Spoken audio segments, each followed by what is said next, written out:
Miarabanao atsany amin'ity sabata raiky amby roapolo ny volana septambra efatra amby roapolo sy roa arivo ity amin'ny telo sasany mahery ireo aty amiko aty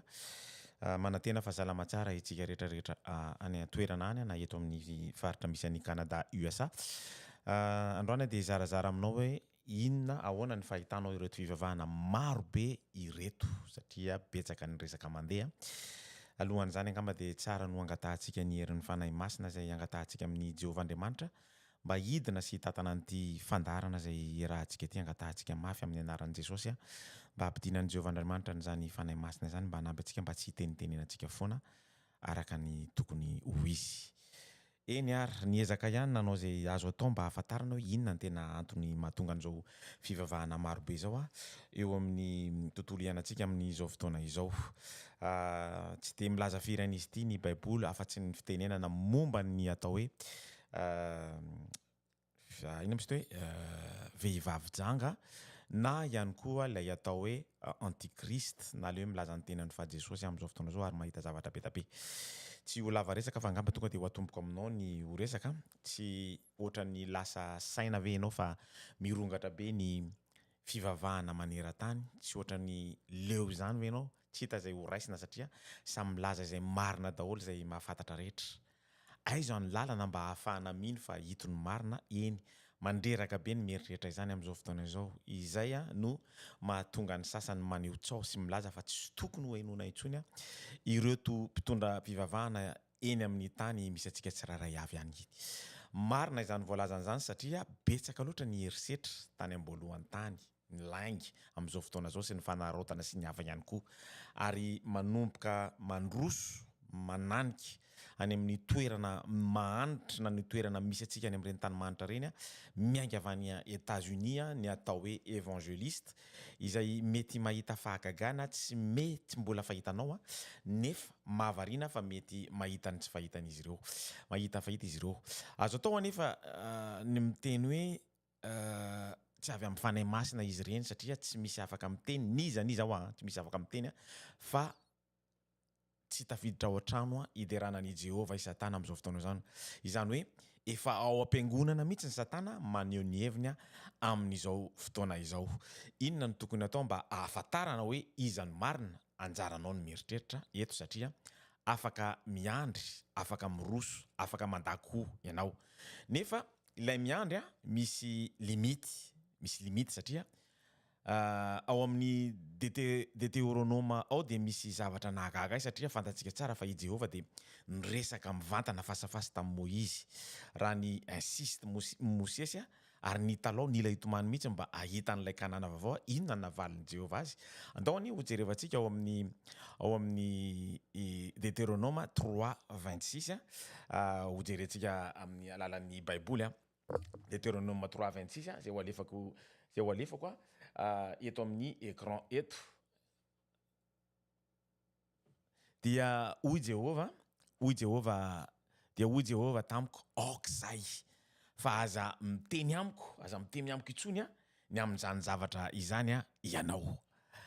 Ity Andriamanitra ity manana limity ny famindrapony. Moïse ohatran'ny Jesosy ny fomba fiainan'ny Moïse.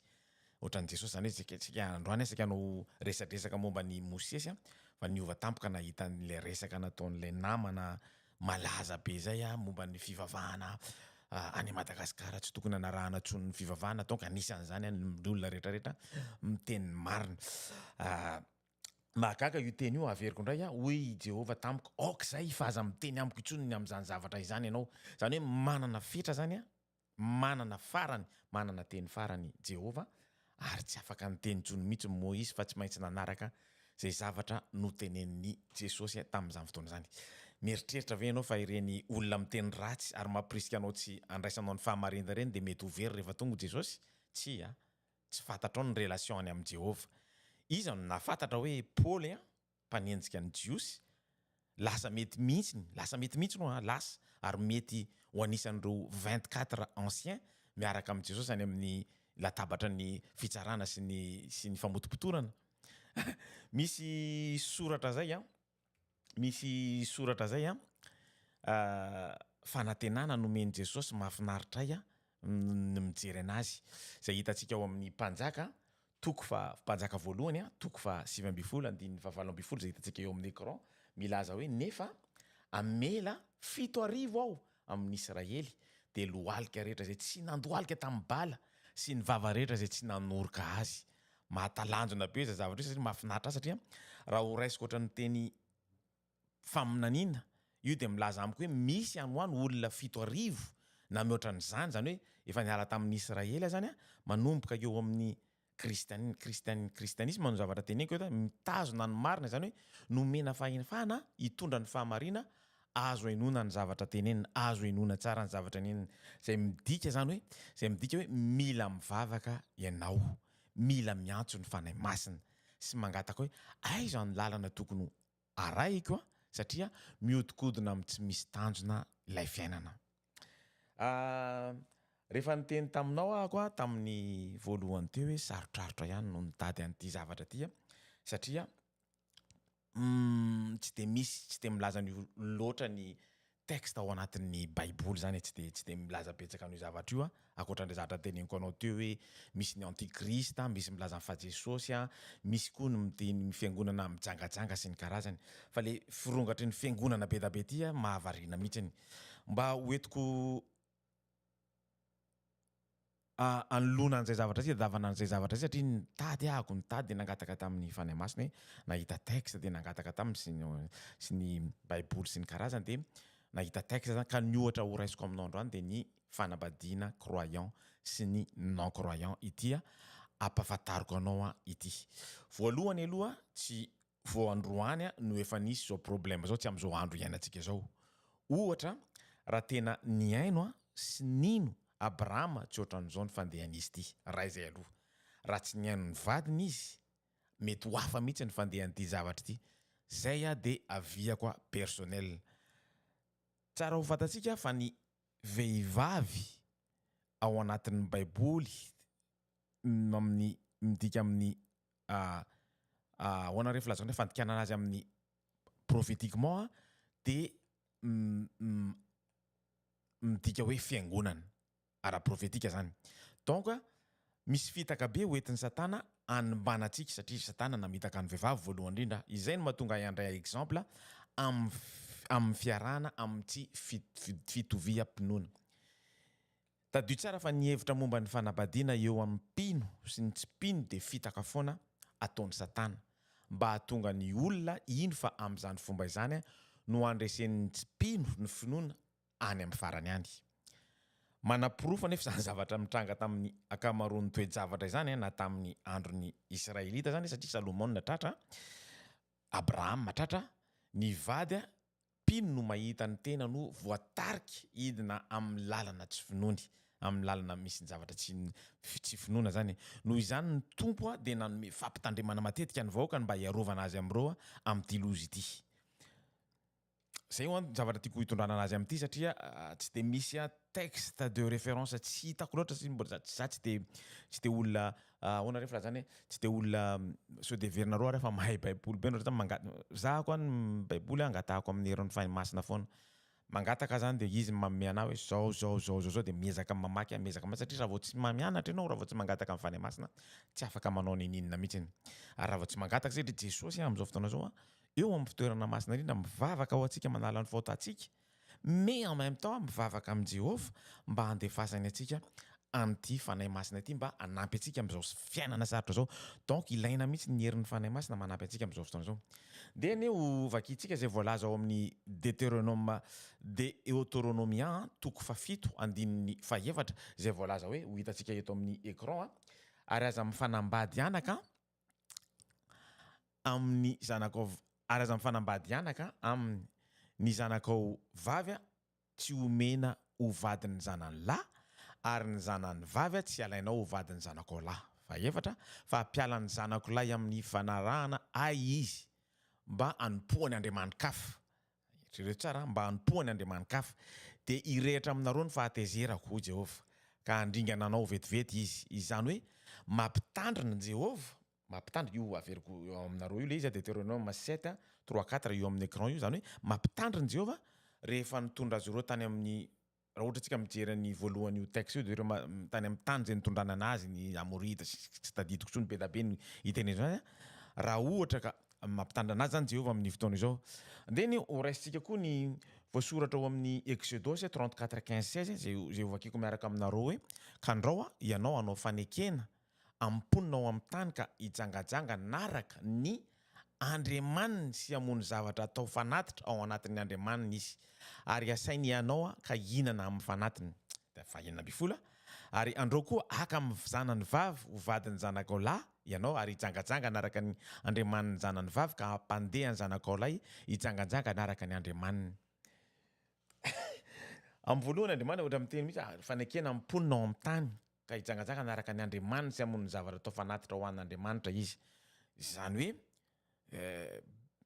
ao zany nahitako an'le izy hoe efa hatrany am-boalohany mihitsy no nisy ny problème tamin'ity olana ity.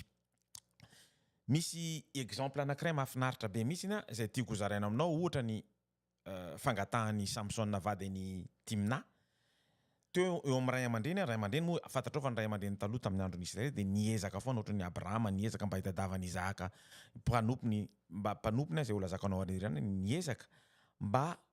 andehanany aka vadany amin'ny tany Nevin na tany amin'ny fianakaviany tany fa tsy ao amin'ny tany Kanana zay nitondrana anazy tao amin'ny nisy anazy zany. Jereo tsara misy exemple ohatra ny Samson vadiny aka vadiny Timna eto ny ray aman-dreny de niezaka napatsay fa tsy mety zany. Par contre manino Samson no niinsiste. Manino Samson niinsiste satria tsy fantatry izy ireo fa décision an'Andriamanitra no nanaovany Salomon zay caractère niinsiste ny Salomon zay satria misy zavatra tsy mety misy zavatra tsinotsinona nataon'ny Filistianina ho an'ny Jiosy. Donc Andriamanitra mihitsy nameny io zany hoe exemple anankiray fa ntiako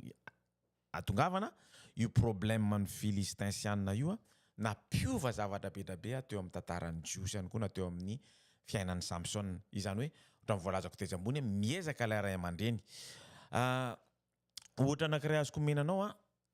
ao amin'ny Exodus 34 no atanao an'io tantara io ahitanao zany tantara zany i Paul koa de nampitandrina be mihitsy izy hita ao amin'ny Korintianina toko fahenina 4:7 ka hatramin'ny 9 zay voalaza hoe ho hitantsika eto amin'ny écran eto aza mety asiana zioga tsy antonona anareo hikambanana amin'ny tsy mino fa inona no raisan'ny fahamarinana sy fahotana.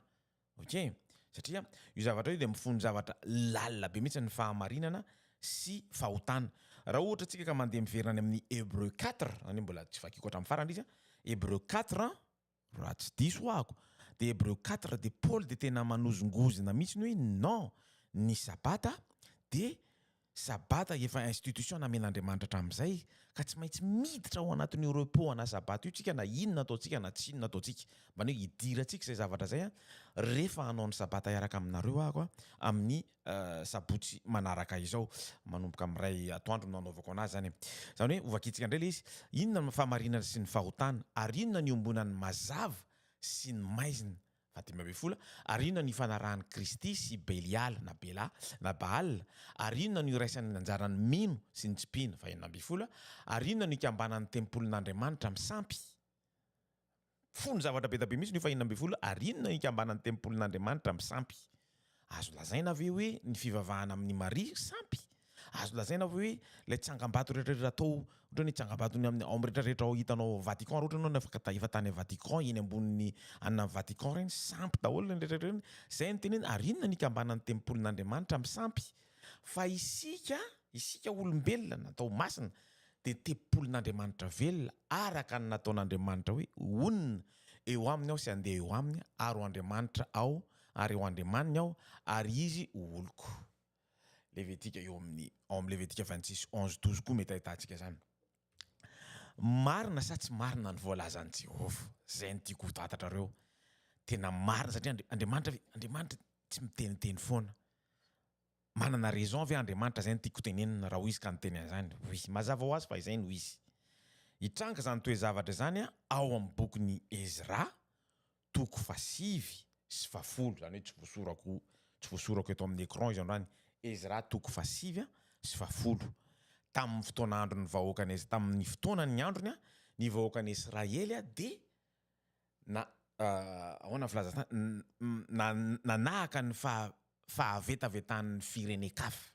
zay natezitra anazy zay tena ratsy teo amin'ny mason'ny tompo ary voalaza mihitsy hoe nisy ny kapohako nisy ny roahako sy ny karazany satria menatra aho nandro vitan'ny akanjo mihitsy ka ohatra ka mamaky an'le boky isika ary tena niondrika mihitsy izy nanisy lavenina angamba raha tsy teo ny tenany sy ny karazany mba ialan'izay fotoana zany ary efa nampitandrina vahoaka izy teo aloha teo mitovitovy amin'izany koa ny tantaran'ny Nehemia ny boky dia milaza fa ny fifandraisana zay voararan'Andriamanitra nilaza ohatra ny Nehemia fa tsy mahay fiteny ofisialy ny jiosy tsony reo tanora reo dikan'izany misy zavatra raha ohatra ka reo ka mijery Nehemia ao aorianan'ny Esdras no ahitanareo an'izany zany boky zany raha ohatra nareo ka mijery le zavatra teny eo dia midika zavatra be da be zany hoe tsy mahay ny fomba ny fiteny ofisialy jiosy tsony reo tanora reo fony zavatra be da be zany amiko manokana za tsy miteny hoe zay araka ny fahalalana sy ny fangatahana omeny fanamasina fony zavatra be da be zany zavatra zany inona ny zavatra fonosony zany zavatra be da be zany zavatra zany dia midika hoe ny didy rehetra nomen'Andriamanitra ny Mosesy dia adino daholy tsy mahay tsony an'ireo zavatra nytenenin'Andriamanitra hatramin'ny voalohany nomenany Josea nomenany mpanompon'Andriamanitra rehetrarehetra ny vahoaka Israelianina amin'izay manomboka eo ny fahamarinana dia mandroso makany amin'ny fahaverezana tanteraka izany hoe very tsy moramora ilay fitiavana tokony homenan'i Jehovah very tsy moramora ilay tenin'Andriamanitra very tsy moramora ilay didy folo satria reo ny zavatra tena important be ao anatin'io le didy folo io tsy mampaninona mihitsy ny tsirairay le didy manaraka rehetrarehetra zay voateny ao amin'ny anina io fa io lalàna moraly io no zavatra tena important be mihitsy satria io no atao hoe firaisana amin'ny olombelona sy amin'ny olombelona sy firaisana amin'Andriamanitra sy amin'ny olombelona ary eto ny inoko ilay teny fampanantenana tery ambony hoe fa kosa amela 7 aho hitana ny fahamarinan'i Jehovah zany hoe passation de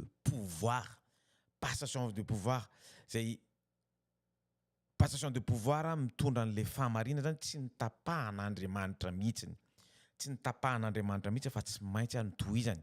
mba ahafahantsika mandroso satria tsika hijery an'ny sabata amin'ny manaraka io ao anatin'le fahamarinan'ny sabata ohatra ny ao amin'ny tenin'ny Hebreo hoe tsy azo ialana mihitsy raha mbola na hoe any an-danitra raha mbola anao sabata ny olombelona izay no mbola mahatonga ny fitoriana samihafa milaza hoe tandremo fa ilaina ny fahamasinan'ny sabata hoavy tsy hoely Jesosy tsy maintsy hoavy Jesosy satria tsy misy zavatra mandeha amin'ny laoniny tsony eto tany mety iteny amiko ianao hoe mety tsara ny fiainako na koa hoe efa ela nareo no niteny izany fa mbola tsy tonga mbola tsy tonga eto izy hatramin'izao fotoana zao fa ny zavatra tiako tenenanao fa iza moa ny nanome ny tany iza ny nanome anao ny fofinaina iza ny nanome anao hanina isan'andro tadio koa anefa ao amin'ny Abakok ao Jesosy dia zay ovakitsika eto dia niteny hoe nilaza hoe eo amin'ny écran io zay hitanao fa ny fahitana dia mbola ho amin'ny fotoanan'andro ary mikendry ny farany izy ka tsy ho diso enina dia mitaridretra izy andraso ihany fa ho avy tokoa izy ka tsy hijanona tadio tsara io averiko indray fa ny fahitana zany hoe fahitana rehetrarehetra zay hitanao amin'ny Daniel fahitana rehetrarehetra zay hitanao amin'ny Amos fahitana rehetrarehetra tenenin Jesosy tao amin'ny Matthieu 24 fahitana rehetrarehetra hitanao ao amin'ny Apocalypse dia jereo hoe mbola ao amin'ny fotoanan'andro ary mikendry ny farany izy ka tsy ho diso enina dia mitaridretra izy andraso ihany fa ho avy tokoa izy ka tsy hijanona misy antony matoa mbola tsy tonga Jesosy satria tsisy tia noveritsika tsirairay avy ary fantatsika tsirairay avy zany fa ny olana tsy manamasina ny tenantsika intsony isika olombelona tadio tsara fa Nehemia dia niresaka ny nahazo an'i Salomon tamin'ny fahaterany zany hoe nanomboka ny antitra izy ary nijaly izy tamin'ny izy nanomboka antitra satria rivady rehetrarehetra zay nasainy nanompo anazy dia mpanompo sampy daholy reny olona reny mpanompisany reny olona reny ary ahoana reny filazako anazy sarotra taminy a no niaina taminy ndrasany hoe fa amin'ny olo-kafa de tsy nitompo fa hoy izao raha misy rahalahy raha ohatra tsika raha misy rahalahy manambady tsipino tsy atao amin'ny tsy nataoko teto amin'ny écran nga izy ok tsy nataoko teko amin'ny écran izy fa tsy maninona raha misy rahalahy tsipino ka manaiky hiara-mitoetra amin'ny vavy de aoka tsy alany izy fa 12 amin'ny Koretiana angamba io ary raha misy vehivavy manambady tsy mino ka manaiky hiara-mitoetra aminy de aoka tsy hiala amin'lahy izy fa ny lehilahy tsy mino de finaritra amin'ny fahamasinan'ny vadiny raha tsy izany de tsy ho madio ny zanakareo kanefa masina tokoa izy ireo raha tiany tsy mino zany de aoka izy anao izany tsy voatory ny raha toy izany ny rahalahy na anabavy Andriamanitra de niantso antsika hiaina ampilaminana fa 12 2 Corinthiens izy io raha tsy diso andininy fahenina fa ahoana no afantaranao raha vehivavy raha hovonjena ny vadinao na tsy hoy izy Paoly ary ahoana ny afantaranao raha lehilahy fa na hovonjena ny vadinao na tsy raha lazaina amin'ny teny hafa ny fahatsapana tsotra de mahatonga antsika atakatra fa ny firindran'ny fanambadiana de azo arovana mora fony rehefa mitovy finoana sy fibaboana mitovy ny mpivady mazava be zany teniny zany ny filaminana ao anatin'ny tokantrano mba ahafahan'ny fiangonana sy ny vehivavy fiangonana de ny tsy voahan'ny fahamarinana ao anatin'ny fiangonana anankiray raha vao misitaka ao anatin'ny fahamarinana ny vehivavy zany ny fiangonana manao fiangonana hafa mamorona fiangonana hafa mamorona fiangonana hafa de tadio fa manomboka eo no tsy faneken'Andriamanitra anjantsony sy ny fanaovana tsinotsinona an'Andriamanitra ohatrany hoe tsy fanarahana ny lalàn'Andriamanitra ny fitadiavana tombontsoa adiady isan-karazany ary tadio ny zavatra nyteneniko tetsy ambony tetsy fa Satana de efa tafiditra ao anatiny io iverina kely amin'ny tantaran'ny Abrahama ao sy ny expérience zay nanavany sy nananany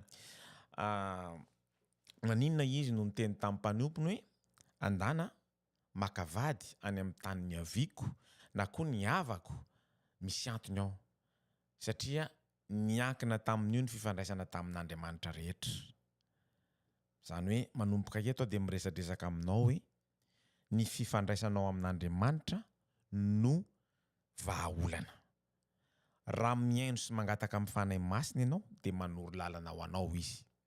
raha miezaka mangataka aminy ianao de miaino anao izy raha tsy anary anao ary tsy anary anao zany mihitsy fanahy masina tadio fa tsy nihoatra ny adiny iray no nampiovan'ny Paoly tsy nihoatra ny adiny iray ary nihiratra teo amason'ny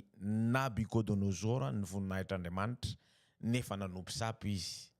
no nandovan'ny fahamarinana tsy hoe akory izay milaza ny marina rehetra de azo arahina avokoa tsy atompoko tanjona fanahy masina famakiana baiboly vavaka tsy misy fetra tsy misy afa-tsy ireo no mitondra anao any amin'ny fahamarinana raha tsy nisy ireo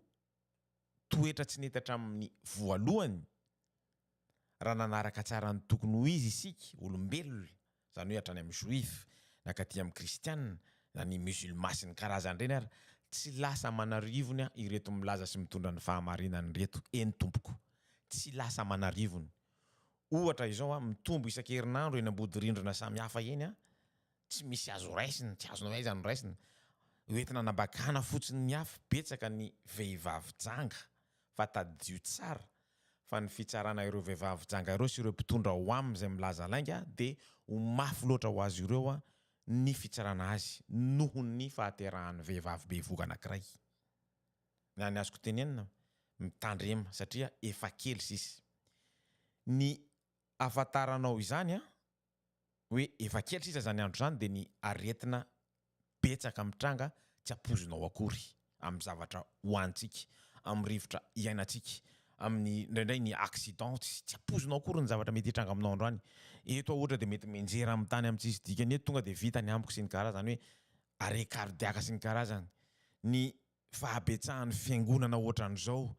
betsaka loatra ny apôstôly milaza azy ho tenany apôstôly nefa ao amin'ny apokalypsy izy apokalypsa afatelo no voalohany fiangonana voalohany dia milaza mihitsy hoe milaza azy ho apôstôly, milaza azy ho joifa sy ny karazany. Miasa mafy nefa tsy misy vokany. Lasa tia tena loatra antsika olombelona filokana satria tsy mino an'Andriamanitra tsony, fitiavan-tena, filany nofo sy ny hafa ihany koa mitandrema. Fa tsy niady lehibe sy ny rivo-doza ihany namatarana fa ho avy izy. Fa betsaka izy ireo nefa tsy hita ny masontsika akory. Ny tanjona sy ny faniriana dia tsy ho anisan'ireo vehivavy virjy 5 tsy nahomana ireo jiro kely raha tonga ny fampiakaram-bady sika. Satria tadio tsara fa tonga tapoka toy ny mpangalatra ny tompo amin'ilay ora hitenenantsika hoe milamina izany tany izany. Aleo aloha hijery film amin'ny Netflix alohan'ny hatory. Avy eo ndao hatory fa hiposaka ny masoandro. Hiasa indray raha maraina dia tsy misy retour en arrière intsony satria efa voafidy izay andovan'ny tany vaovao.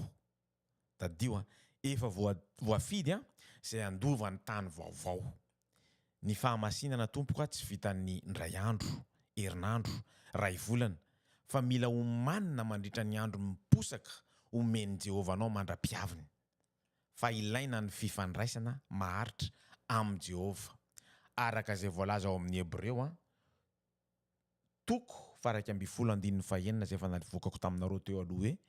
fa raha tsy amin'ny finoana dia tsy misy azo atao azahoana sitraka aminy. Fa izay manantona an'Andriamanitra dia tsy maintsy mino fa misy izy sady mpamaly soa izay mazoto mitady azy.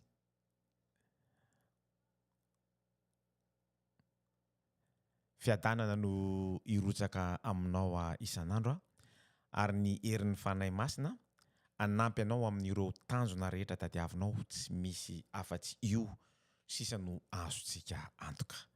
Mandra-piona vetivety indray ary mirary herinandro sambatra ho anao sy ny fiafaran'ny sabata amin'ity hariva ity.